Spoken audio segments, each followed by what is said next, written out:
राजा ने भिखारी से मांगी भीख तो वह हैरान हो गया। उसने झोली में से थोड़ा सा अनाज दे दिया। बदले में राजा ने भी भिखारी को एक पोटली दी।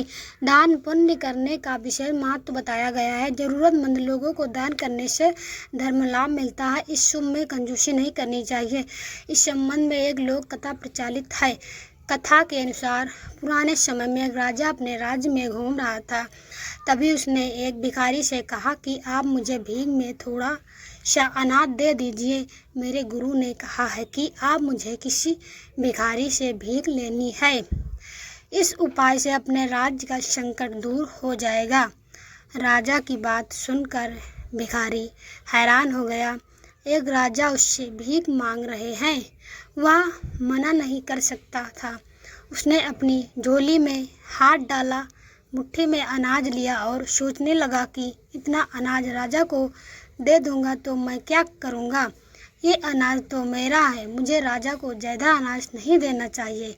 उसने मुट्ठी में से कुछ अनाज झोली में ही छोड़ दिया और थोड़ा सा राजा को दे दिया। राजा ने भिखारी से अनाज लेकर अपने मंत्री को दे दिया।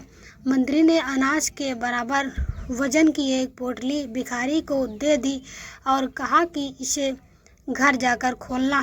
कुछ देर बाद भिखारी घर पहुंच गया। उसने पूरी बात पत्नी को बताई। पत्नी ने झोली में से पोटली निकाली और खोली तो उसमें सोने के सिक्के थे। यह देखकर दोनों को समझ आ गया कि राजा ने भीख के बराबर सोने के सिक्के दिए हैं।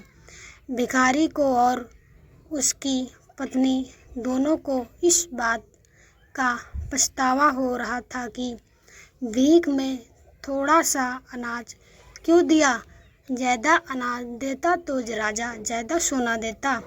इस छोटी सी कथा की सीख यह है कि दान करते समय कंजूसी नहीं करनी चाहिए।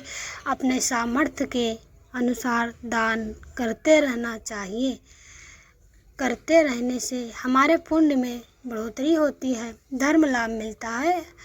हमेशा प्रसन्न होकर ज़रूरतमंद लोगों को शिक्षा देनी चाहिए।